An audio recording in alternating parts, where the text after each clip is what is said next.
All right. Hello, everybody. You guys can hear me? Welcome to another Rooftops of America every other Sunday live stream. This one for March 10th. It's God, time flies, man. Time flies. Um, Joining me tonight is this Pennsylvania local, Trogs Double Nugget Nectar. I will readily say both the Nugget Nectar and this doubled up version are worth your time if you're in the area and you can track it down and you enjoy a malty um, hoppy beer. This one is worth seeking out. So I am. It's been a week. And a lot of things have moved on, or not moved on, but a lot of big stuff happening in the regular job, which is great. Couple speaking opportunities coming up, both virtual and in person, which is awesome. I've been seeking more of those out, but we're not necessarily here to talk. I'm not necessarily here to talk as your friendly neighborhood public affairs officer, though maybe someday I will do a dedicated live stream on what the day job. I talk about the day job, what it actually is. So let's see. I see Eric. Hey, Eric, how you doing? Glad you're here. Pretzel, glad you're back. You were. I don't believe you were here last week or last time. I'm doing well. I hope you are as too. Um, it's weird. Like right now, it's the middle of March, and it feels like everything is starting to gear up. The plans for the summer are starting to get a lot more solidified.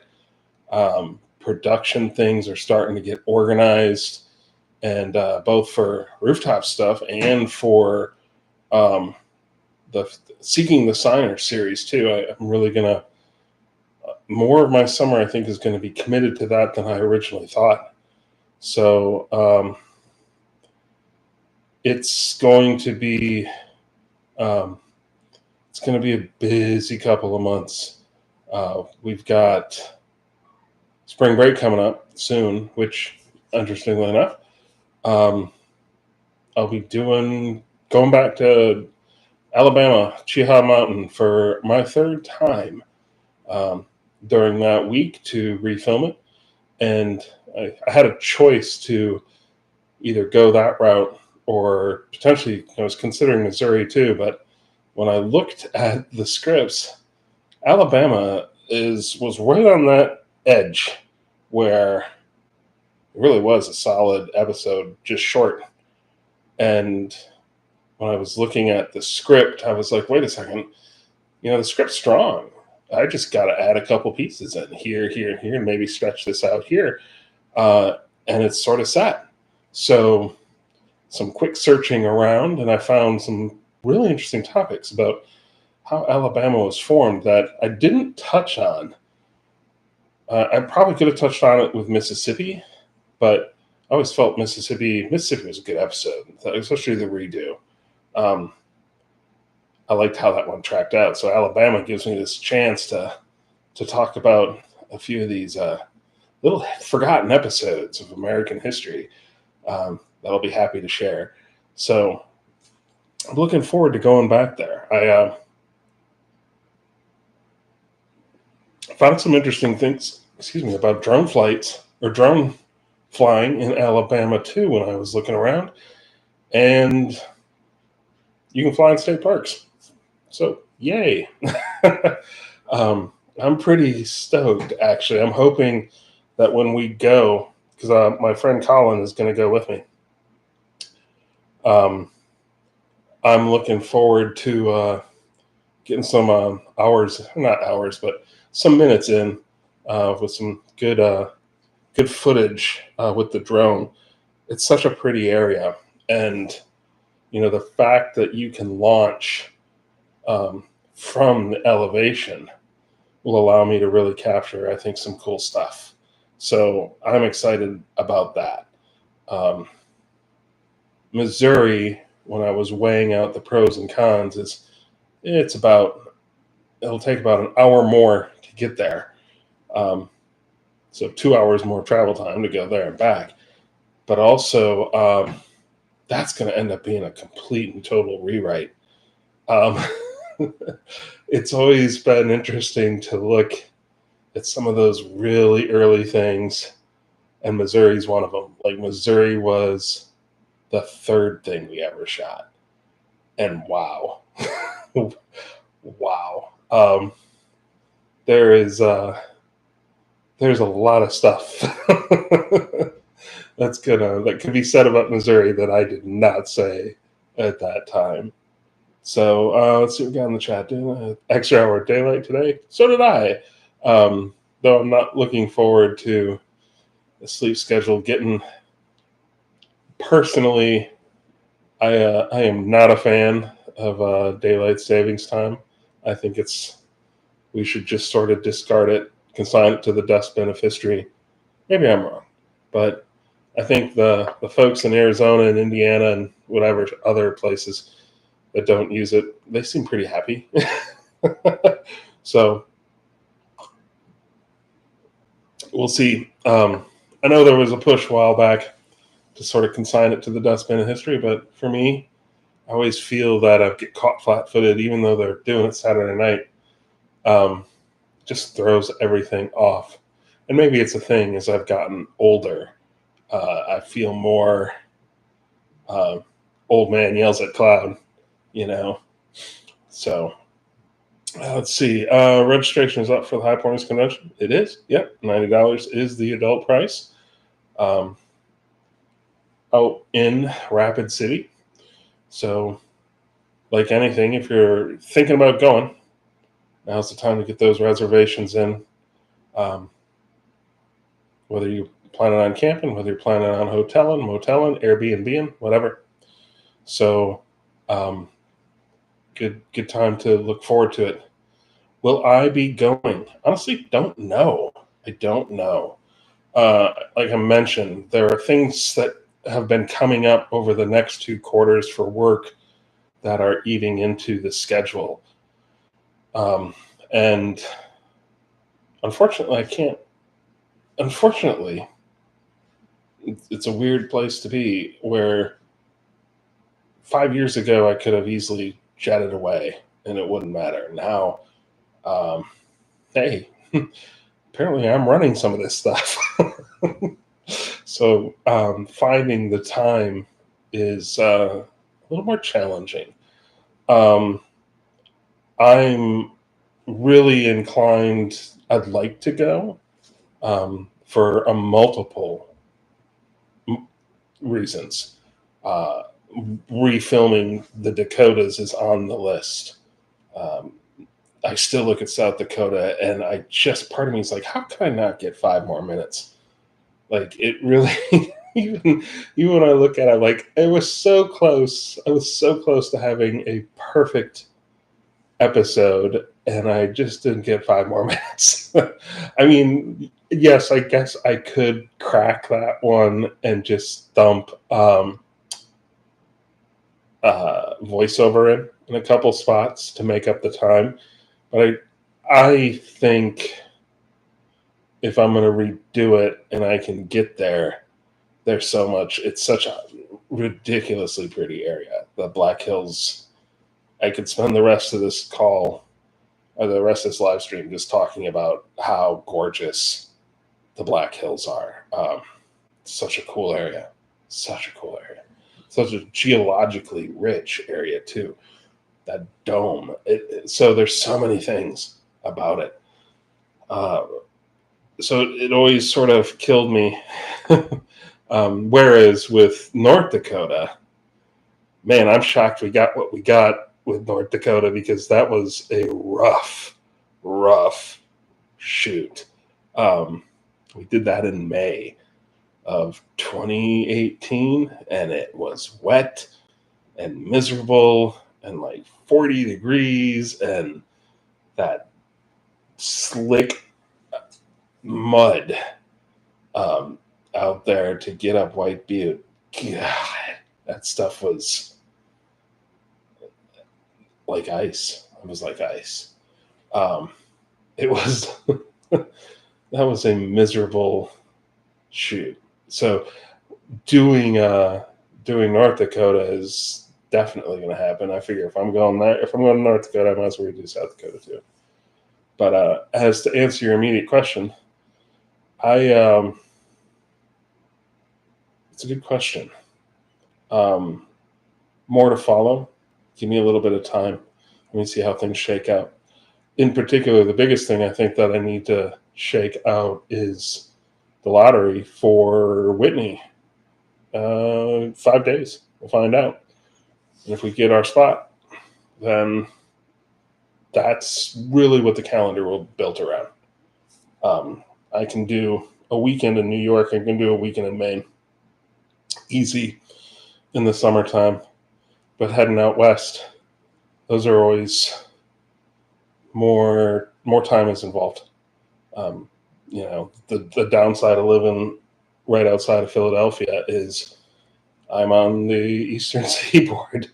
I know Eric gets this with living in Maryland. If you're going out west, you got to commit some time to it. You don't just want to do a quick weekend. That just sucks. So let's see who else. Ultrastar. Hey, glad to have you here. It has been a while. I'm glad you're here.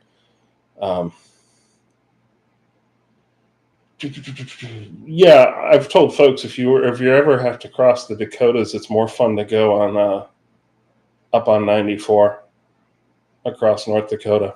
It's a prettier road.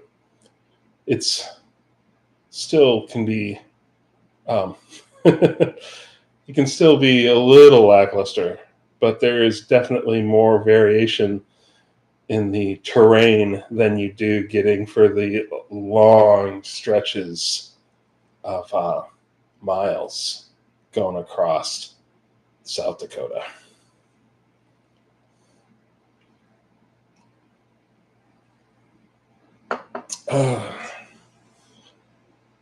Ultrastar, safe to say all U.S. county high points will never be completed. Too much private property issues, remoteness, areas not surveyed. There are people out there who are dedicated to the cause, but I think you are absolutely right. If I've ever had wild, I've mentioned this before, if I've ever had wild, crazy high pointing stories, they're almost all related to county high points. And it's it's part of the reason I tend to avoid them now. I don't go looking for them like I used to because of all the reasons you just listed. So props to anybody who does county high pointing and they do it with diligence and perseverance, because I guarantee you will have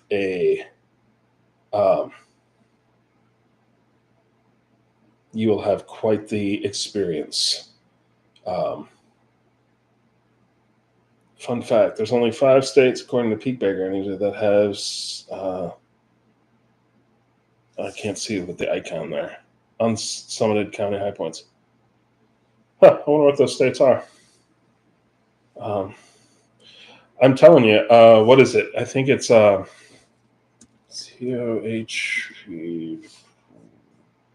Yeah, here it is. I'll post it in the chat. If you want to go down the county high pointing rabbit hole, here's the site right here. I'll throw it in the chat. Boom.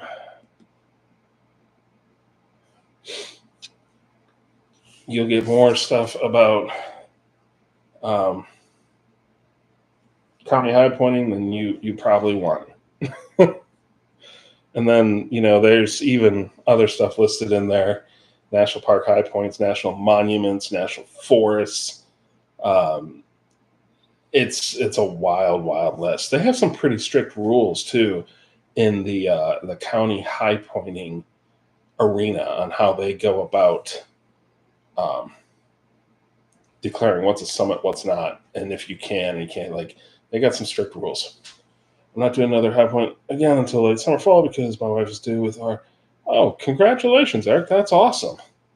In mid-May, hey, that could be you could share a birthday with yours truly, or with my son, or one of my best friends. So that's awesome. I hope everything is going really well with the pregnancy. Um, yeah, there's some good local hiking adventures around here. It's one of the things I actually have enjoyed about moving here. Is, the Poconos are nice, but even down there in Maryland, Rocks was cool.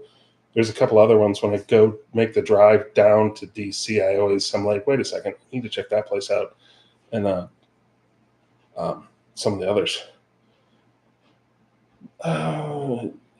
Yeah, there's some Alaska census bureaus are so remote like that. That's a whole nother world. Like, part of me is like, that's, if you were ever going to meet Bigfoot, there you go. There you go.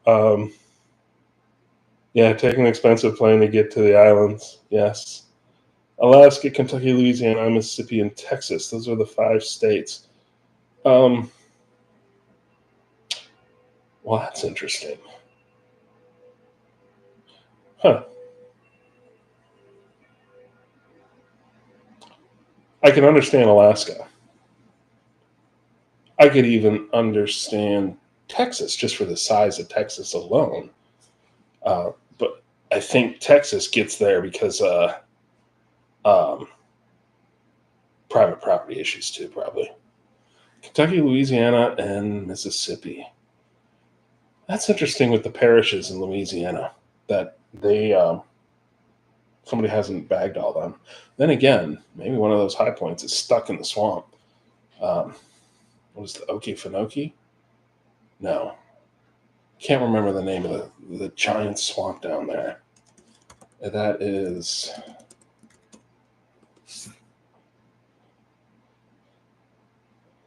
oh, the Atchafalaya Basin. Yes, there it is. All right. Hey, David. Thanks for being here. Hey, Archie. Thanks you for being here. I got your link, by the way. And um, while I do have a WordPress account, I haven't used it in forever and a day. So let me see if I still remember the password, and I'll check it out. Hope things are doing well. Any plans for the solar eclipse? Surprisingly, um, no, not yet. Right now, I'm just focused on getting down to Nashville for spring break, shooting Alabama, then coming back, and then figuring it out. I don't think I'm going to do any high points during that time. Can't break away. I might be able to break away for the day and see if I can get up somewhere on the track for um, uh, as the for the eclipse in Pennsylvania, but I haven't really committed as much time to researching that as I probably should have. Let's see. Andrew Culbert, the rules are a bit too straightforward. Yeah. It.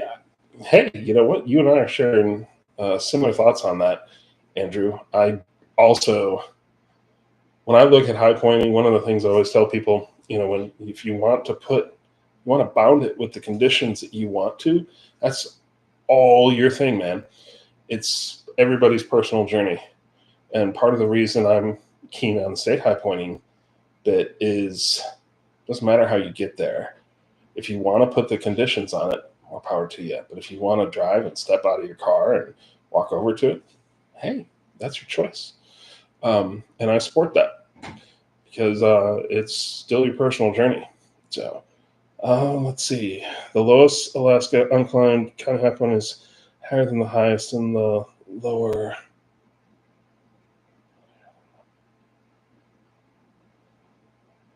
Oh, okay. So if I'm tracking on that, Pretzel, the lowest Alaska unclimbed county high point is taller than Mount Whitney, is what I'm assuming. So just focus on others. That's fine. Yeah. Uh,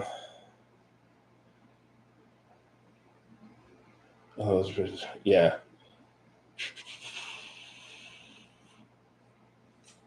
Yeah. So no, county high pointing, like I said, it's when I go to, believe it or not, when I use the county high pointing site, actually, it is relatively convenient when I go try to find the weird bits of like those crazy little facts of what would have been the highest point in Western Spanish Florida, or some random thing like that, and trying to marry up. There you get the data relatively straight up front, like without having to seek it too far, and then trying to marry those lines up with the lines on the maps. So I've found that website actually super useful when it comes to unpacking some of those weird little bits of trivia.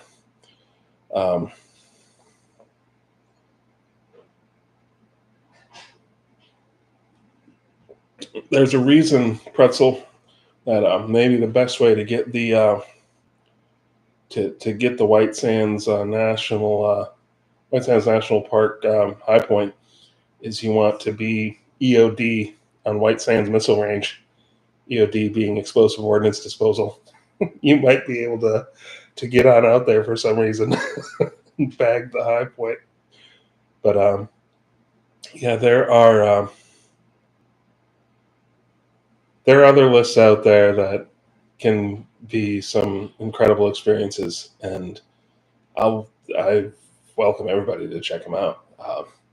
I know the lists I want and that I'm focused on, and yeah, so a good Washington list would be the Washington Peaks with 2,000 feet of prominence.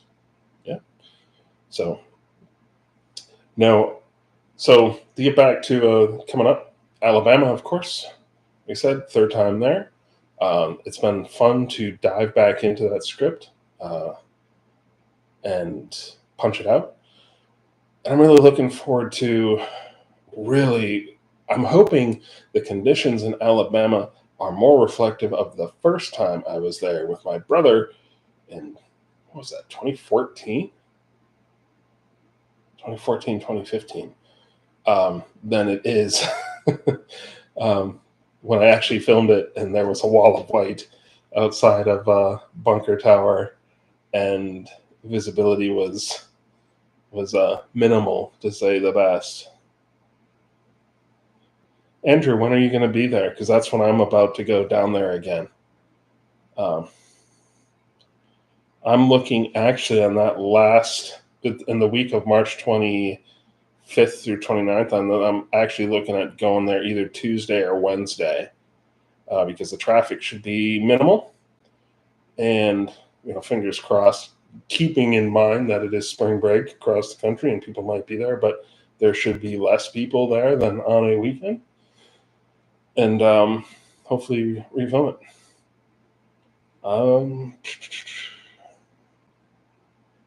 25th or 26th. Well, if you're there on the 26th, if the weather's good that Tuesday, I look for a guy with a camera. Dave Colville is longtime member of the High Pointers Association, I believe, and the foundation, High Pointers Foundation. I know him and John Mitchler wrote the book on the Colorado County High Points. So, yeah. He was. He's been a long time. Him and his family have been a long time part of the club.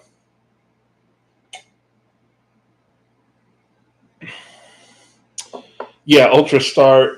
This whole peak bagging, high pointing stuff is like collecting achievements. Yes, it's totally main character stuff.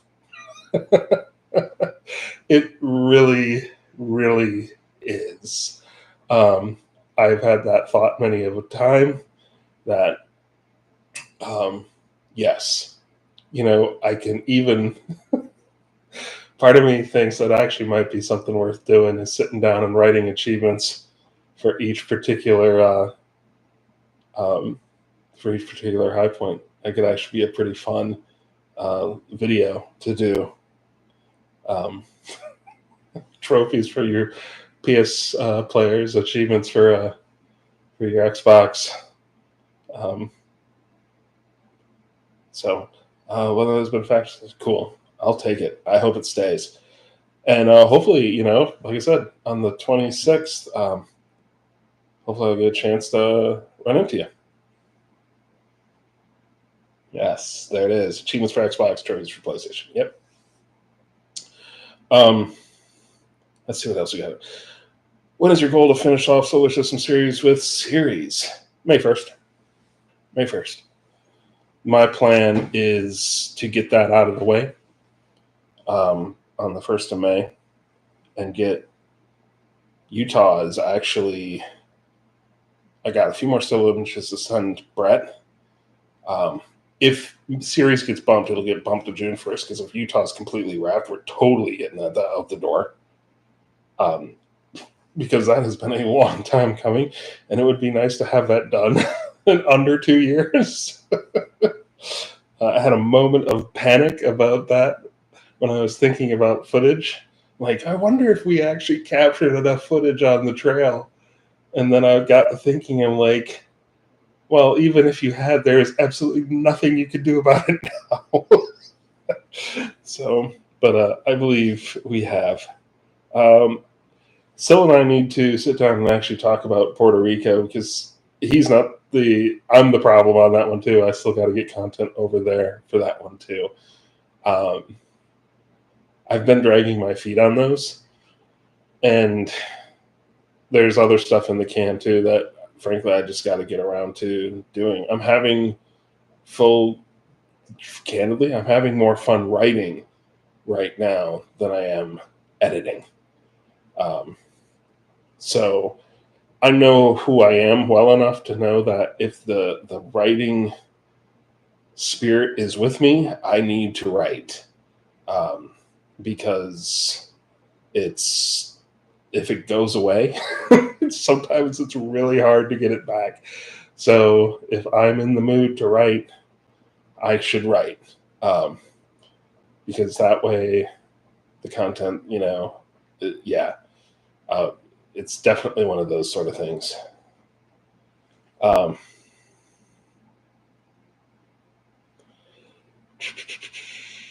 Let's see. Did you end up going back to Salt Lake? Yes, I did. That turned out to be a ridiculous day. Landed in the Salt Lake City. This would have been in September. Landed in the Salt Lake City, got my rental, drove out into the Uintas, learned that flying the drone at 10,000 feet is a fool's game. But, finished the rest of it, shot the rest of the stuff. Looked really great. Really happy with how that turned out. Got back in the car, drove all the way down to Flagstaff that same day. That was also the same day that I learned that US 89 is one of the great roads of the US. And I would strongly encourage everybody to drive down US 89 because, man, that was a scenic sort of highs. There are many scenic miles on that road. So when do you plan to do Denali?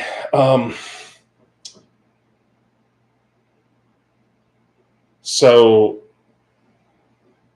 not next year, but probably I'm going to start planning for, so next year is 2025. So I turned 50. The original goal was always to do it by 2025. That ain't going to happen. But either 2026 or 2027 at the latest.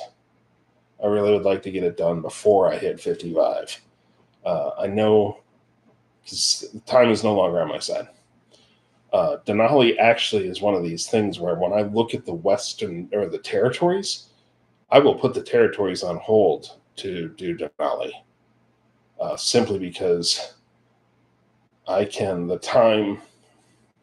those aren't easy per se. I think, Guam could be argued as the easiest, but Denali is going to require commitment. with a capital CNOMMITMENT, all capital letters across the board. So, and the good news, I've been talking about this with my leadership at work, and getting them all prepped that in a couple of years, I'm going to need to take a substantial block of leave. And they're supportive. So, what's the max altitude of your drone? So it's, let's see, the max altitude of the drone, I still flies relatively well at about 8,000, 9,000 feet. The reason it didn't fly well over 10 is a couple of reasons. One, there was more wind than I was expecting. So that, because it's so light, this is one of that's under 200. I think it weighs in at 240. It's under 249. So it's a mini. So it can get blown around pretty easily. But I've had no issues flying that thing at 7,000, 8,000 feet. No problem. I think once we get over that, yeah, it's a little sus. What's the official standard? Good question. Never really looked it up. I probably should have. But so funny thing about that, there's the hunt for achievements on Xbox and trophies on PlayStation. Yes, there are. Denali is a heck of a final boss. Cue up that boss music. You could almost look at to keep the video game thing running. You could look at finishing on Denali, and then they drop like the Pacific Territories expansion pack afterwards. I did email with the White Sands National Park people to ask about the highest spot you can get to legally. Several of the ever-changing sand dunes. Yes. It used to be, even at Great Sand Dunes National Park up in Colorado, where Star Dune was like far and away, that was the highest sand dune in the U.S., but now it's actually sharing time with its colleague. Is it Front Dune? I can't recall the name right off the top of my head, but now they're sort of equal height. I've now asked another question. High spot in Solid Ground Park. Oh, cool. Well, I'll be curious to see what you find out, Pretzel, for information on that.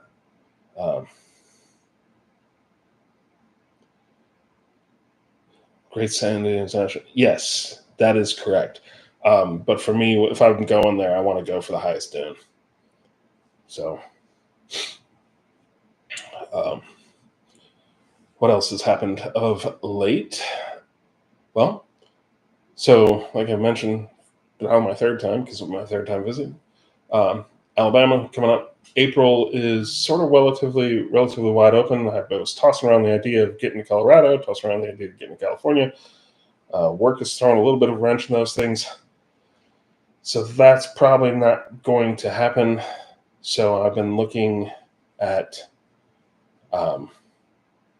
potentially going back and doing Kentucky over.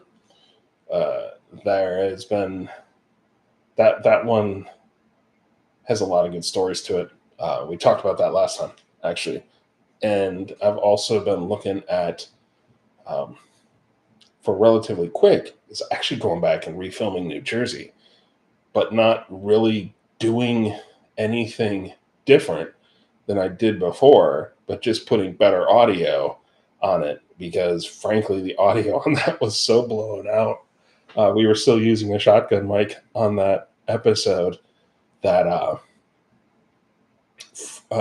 it sounds rough. It sounds, I mean, you can't help but notice the wind. It was super windy that day. So going in with the wireless set instead would probably get us a better audio play on that. But like I said, the script on that was solid. We made the marks on that. It doesn't pay to, there was good content there, and I don't think there's anything worth adding. that episode was great, except for the sound. So let's see. Oh, traveling around, man. Thanks for being here. Oh, no worries. Happy birthday, by the way. I hope your birthday dinner was eventful. It was good. I saw your episode on Chile pop up. I haven't watched it yet, so it's in the queue. So I'm looking forward to checking it out. So, as you travel to points abroad. So April, yes, potentially redoing Kentucky. There has been some clamor to redo West Virginia too, but that's an episode that, while it's shorter, has always been super strong for some reason. And if I go back and redo that one, I'd like to make it worthwhile. So we'll see. We will see on that particular. There's also Ohio that is written and ready to go. It's just a matter of getting there. So pick one of those, and that's what would happen in April, except I'm not going to Campbell Hill over the eclipse. It would be in the latter part of the month. And then once we get into May, that is when I actually start thinking I'm going to film the first Seeking the Signers episode. I know I talk about that. I know it's not directly related to Rooftops of America, but it is taking up some time, and I'm really looking forward to filming it. So, though I have been tossing around the idea, which is a little bit crazy, of potentially doing New York in the latter part of May. And I'm going back and forth because I know, being a son of the Northwoods, that I'm pretty sure the black flies and the Adirondacks will chew you up without a moment's notice around that time frame, unless you get in right before. So I don't know yet. I'm playing that one a little bit by ear.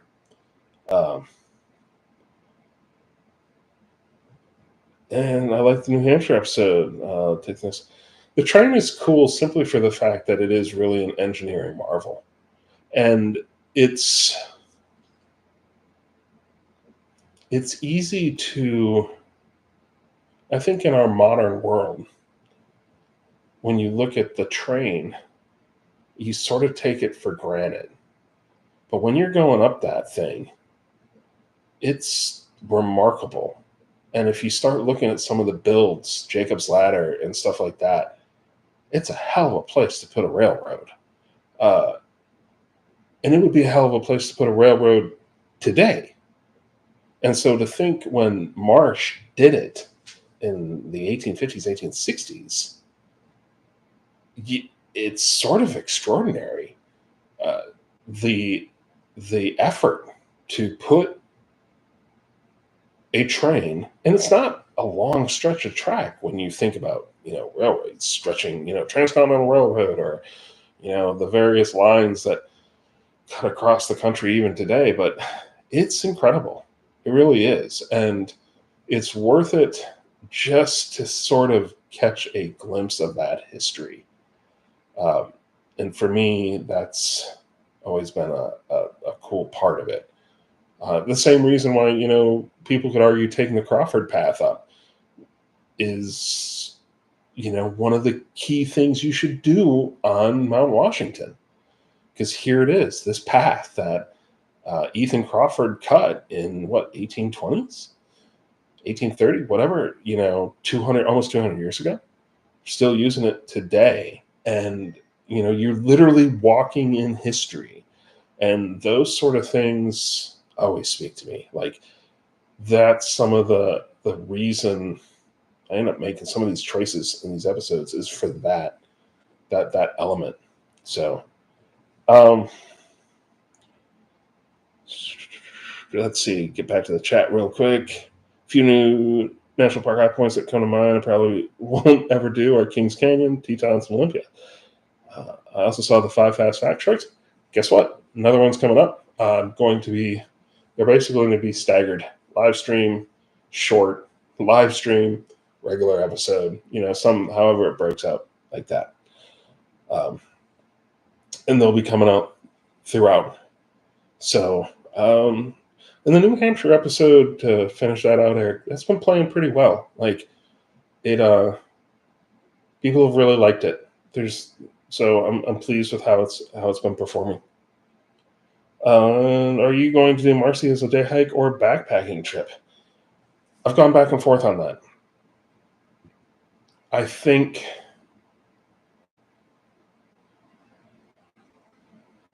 that's a good question. I can't remember, Archie, if you've already done Marcy. If you had, I would, or if other folks have done Marcy, whether they have done it on a day trip or an overnight, I'd love to hear your thoughts on it. I've waffled back and forth on how I want to approach it. Okay, Archie, I've been to the Adirondacks yet, but you'll get there. Mount Washington has the most ascents on the entire peak area. Say somehow. Why would that one be the most popular peak area? Well, think about where it's located. Mount Washington, much like Clingman's Dome, there's a reason it's so heavily trafficked. You have this incredible peak that's not that far from New York or Boston. So you have these major metropolises right there. Like, it is a weekend thing that you could get away to. Even if you want to go a little more regional, like places like Hartford or Springfield, even like Portsmouth, Manchester, like there is significant population. It's the same reason it's got so many summit write-ups on Peak Bagger, is the same reason it's such a dangerous peak. And so many people have died on it because it's this substantial mountain. It's the tallest thing in New England. That appeals to people. And you're by major population centers. So people want to go to it. The White Mountains is stunningly pretty. It's a great place to escape. It's been a tourist attraction, for 170 years. And people go to these places. And so you get everybody ascending it. And, there is a dedicated 4,000 footer community in New England already. And, when you're looking at that, and Mount Washington is the capstone for that. So it's people.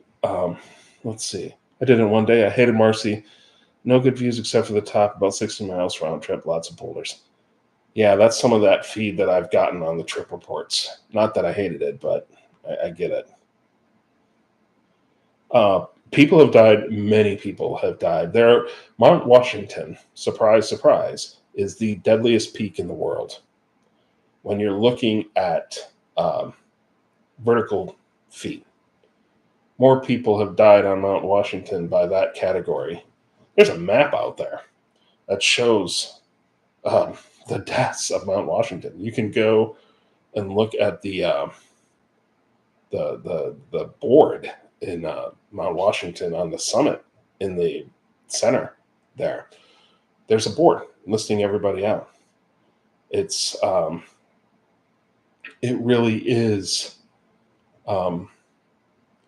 not to be underestimated. And it's a super easy peak that people underestimate because they get there in July, they get there in August, and it's a gorgeous, gorgeous day down at the base. Sun's out, it's 75, you're wearing shorts, it's loving life, and you start going up Mount Washington, and the weather can just turn just like that. And that's what gets so many people into trouble, is hypothermia sets in. They're not prepared for the conditions. It's wild. It's, people, I made this joke in the episode, and I've said it before, but, where I come from in Wisconsin, we always joke, oh, give it 5 minutes to weather change. Yeah, that's sort of BS. On Washington, that's the truth. Like, it can change that fast. So, absolutely wild. Beautiful peak. Would love to go there at some point in time when I was not clouded in. So, fingers crossed, some point in the future. But the 2 days I was able to get to the top, that just wasn't the case.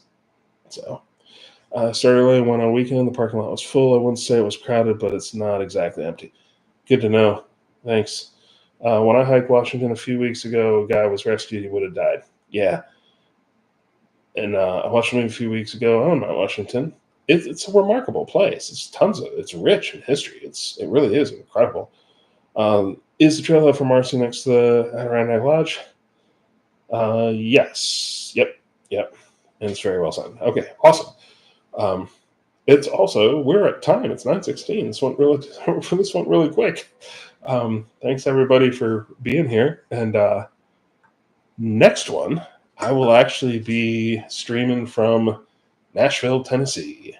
We'll be down there on spring break, so expect that Sunday.